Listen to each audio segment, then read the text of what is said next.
The world is changing fast. Tensions are rising in Europe. Governments are advising their citizens to prepare, and troops are being deployed. And many people are asking, are you ready for war? And if so, how do you prepare?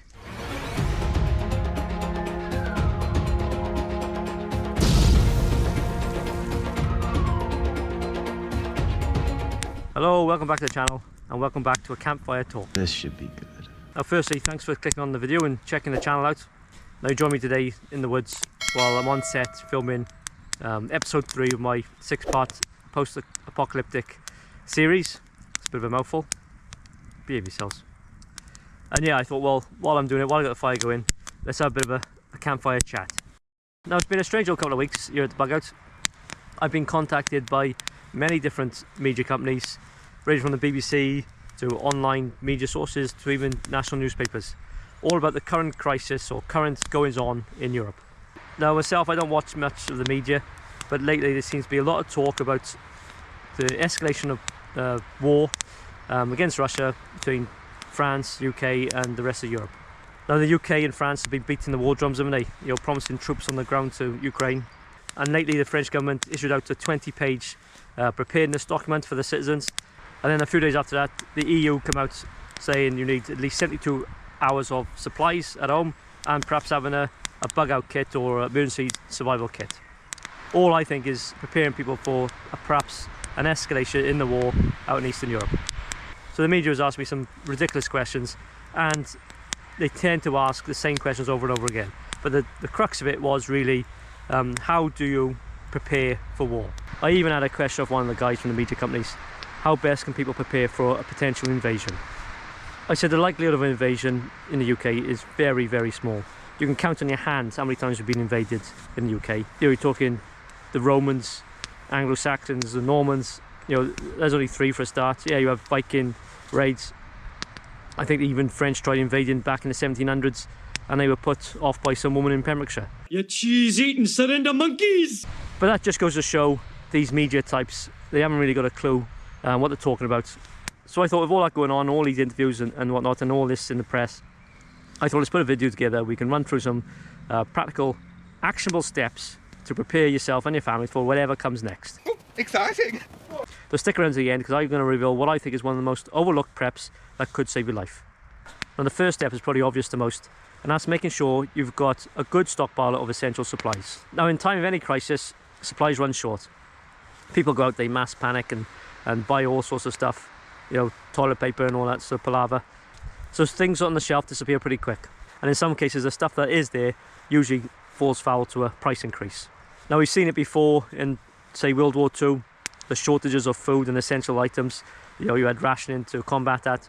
You know, the world at the moment, you know, you get your avocados from South America, you get your lamb from New Zealand, and wherever it is. So if it was a major conflict or disruption in that supply chain, expect to see food shortages. And not just food, but essential supplies. Like I said, it's pretty obvious to most, is making sure you've got a good supply of them essential items at home. And that includes food and water. So food, it could be just everyday items like your tin food, your rice, your pasta. You could go to the expensive freeze-dried food, perhaps even MRE rations. But all I say is, you've got to make sure you stock food that you actually eat. There's no good stocking stuff that you're never going to eat, because you obviously just end up wasting your money. So when you go shopping, just buy a little bit extra of what you usually have, and just rotate your stock. Dried goods like pasta, rice, you store them correctly, you know, in the last years and years. Obviously your freeze-dried, like I mentioned, you know, 25 years plus realistically, store correctly, you know, will never go off. If you want to see a video on my top 10 food items you can stock long term, have a look at that. But yeah, food and water. So water, you probably need, you know, minimum 3-4 litres a day per person, and you know, you need a lot of room to store all that. So I personally invest in a water filter. Now you might say, oh, we've got plenty of water in the tap, I don't need to store it, we don't need a water filter. Well, that's fine, you know, in most cases that'll be absolutely fine. But if there was a cyber attack or an attack on the grid and electric goes off, the pumps go off and no more water on the taps. So store a little bit of water, and also have a way of filtering more water. Another thing to think about storing is medical supplies. Now, not just first aid kits, you know, your everyday plasters, bandages and all that sort of stuff, for your everyday scrapes and cuts, but pain relief. You might be on medications, make sure you've got a good supply of your own medications, your prescriptions. Anything you think, like I said before, anything you use on a day-to-day basis, just make sure you've got a good supply of it. Backup power, maybe a good option. Charging the devices or charging up your radio, your torches, all that sort of stuff. Have some sort of way of backing up power. Could be a solar panel, it could be just a series of battery banks. Back in the 1940s, obviously they never had that problem because they never had all these devices. But now, 21st century, our lives seem to be dependent on these devices, don't they? So if you want them, make sure you've got a way of charging them up. Next thing, hygiene and sanitation. Yes, and not just toilet paper, but again, your everyday items you use around the house. You've got to keep yourself and your surroundings hygienic, especially if you've got dependents, young kids, perhaps the elderly, someone disabled. So your hygiene products is another thing to consider having a good stockpile of. Plus your everyday essentials, obviously, like your torches, your warm blankets and all that sort of stuff. It's been said numerous times before, isn't it? Bloody smoke. And another thing to go with your supplies, I would suggest, is some sort of go bag or bug out bag. So if you did have to vacate your property or your location in an instant, then grab your bag and go. Now when it comes to all this supplies, that's right, having it all, but you've got to store it as well. So have a think about the storing capabilities of your property. Everybody's going to be different, aren't they? Now have a look how you can store your equipment and supplies. The last thing you want to happen is you go and get your big bag of pasta and the bloody mice have gone in it. Or the power's gone off, you're going to get your torch, but the batteries are all corroded inside the torch. So make sure when you get these supplies, don't just chuck them in a corner and forget about them. Make sure you store them correctly. Step 2, I would say, is securing your home. During these troubling times or instability, crime rises, doesn't it? There's people out there who will take advantage of these situations, and also you'll get people taking advantage of the vulnerable as well. So for securing your home, there's a few steps you can take. Obviously, like securing your windows and doors, putting exterior motion detected lights outside, having an alarm system, and having an emergency evacuation plan if things go dire pretty quick. I did do a video going in more in depth about this. It's up there, so check that out if you want. And the last thing maybe about securing your home is having some sort of neighbourhood watch scheme. Look out for each other. If there is a gang coming down or some unscrupulous characters coming down your road or your street, have an early warning system. Forewarned is forearmed, I think is the saying, isn't it? The next step, I would say, is learn skills. So it's alright having all the gear, all the food you want. You're living like a king in your house with all your supplies and got all the gear, but it's no good if you don't know how to use it. Now there are survival skills like how to start a fire, how to purify water. Navigation is always a good skill to learn, but a really good skill to learn is first aid. If there is a crisis, you're basically left to your own devices in your home, and as I said before, if you've got dependents, kids, elderly, whatever it is, they've hurt themselves, you've got to be able to deal with it. You might not be able to get to a doctor's. Ambulances and hospitals will be overrun, so you've got to be able to deal with it. I'm not talking major trauma or some emergency, but little cuts, scrapes, burns, all that sort of stuff. So it's all right having all the first aid kit, but make sure you get yourself first aid trained, or at least have some sort of knowledge on first aid for yourself and obviously for your family. And then with that, I suppose books as well. A good supply of reference books. So if you're not quite sure on something, you can look it up. Internet might be down, but the books, the batteries never run out on a book, do they? Now there's loads of different courses you can go on in the country. I've been on several, and if you want a bit more information on courses, check that out. But I always think it's really a good idea to get on some courses and skill up. Next one is establishing a communication plan. Now again, if there was a major attack, they'd probably take down the internet or the forms of communication. And with that, how do you communicate with, say, your family or your friends, especially if you're in times of trouble? There's loads of different alternative ways of communication. Ham radios, your walkie-talkies, mesh-tastic, carrier pigeon, whatever it is. Have a different way of communicating, like say with family or friends. It could even be pre-arranged meeting points where you meet up every so often and have a bit of a chat and a bit of an update to what's going on. Communication, I always say, is key, isn't it? To find out not just about information, what's going on, but also if you're in trouble or someone else is in trouble, you can communicate with each other and help each other out. So have a communication plan. And I suppose that brings on to the next step, is staying informed. Using your radios to gather information, pass that information on to someone else. When people don't really know what's going on, they panic, don't they? And fear spreads. So to mitigate any fear and panic, having good solid information and sharing that with the community will only help you and your family in any crisis. Now step 6, we covered it a little bit before, and that's having an evacuation plan, a bug out plan. So you might have your house all set up, you've got a community and you're looking out for each other, but it's gone to shit rags. and it's no longer safe to be in the area you are. So have an evacuation plan, grabbing your bug out bag.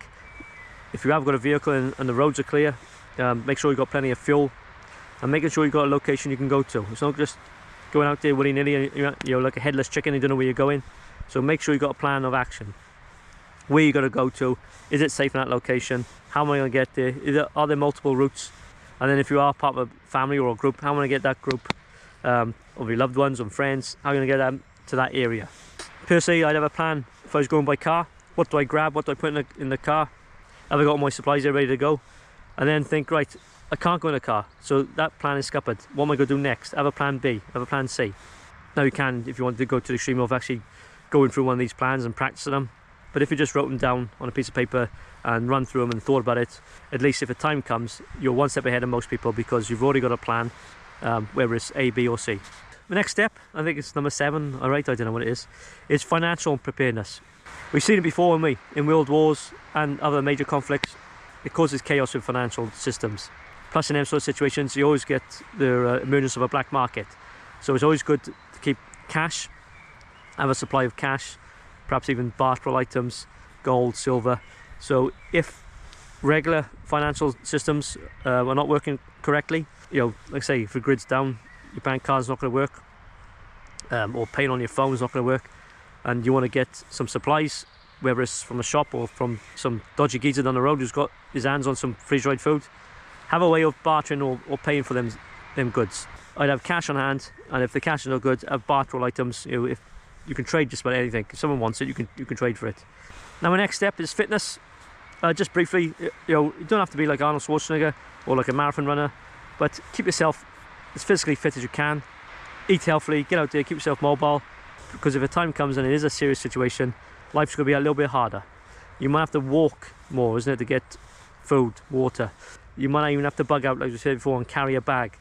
If you've got kids, you have to carry more equipment than just the stuff for yourself. So keep yourself as fit as you possibly can. Get out there, do a few laps at your local park, carry a little bit of weight, and get yourself not just mobile, but motivated to do so as well.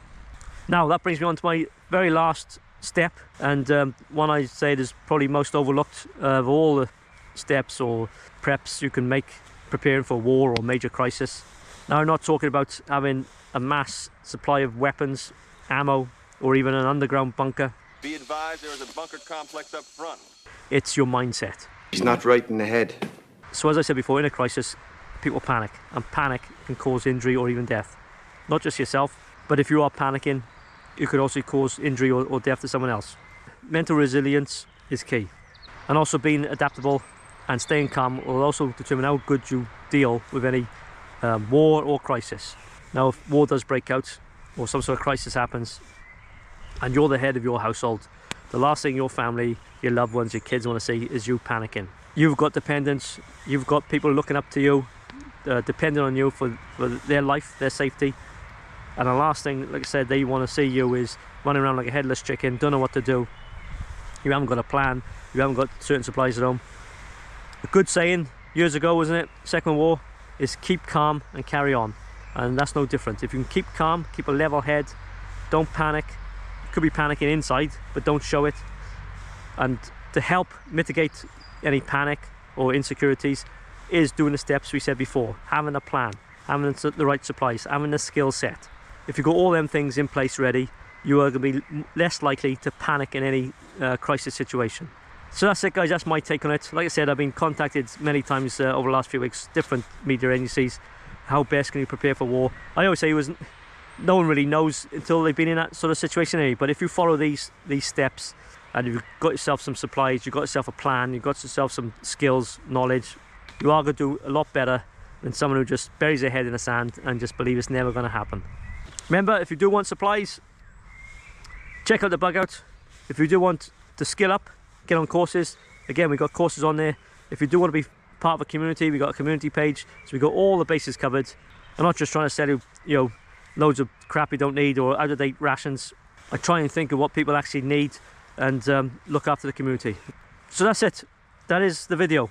If you haven't done so already, please think about liking, subscribing, hit the notification bell, and if you do want to see some more videos, check that one out and that one, and I'll catch you again next time. All the best.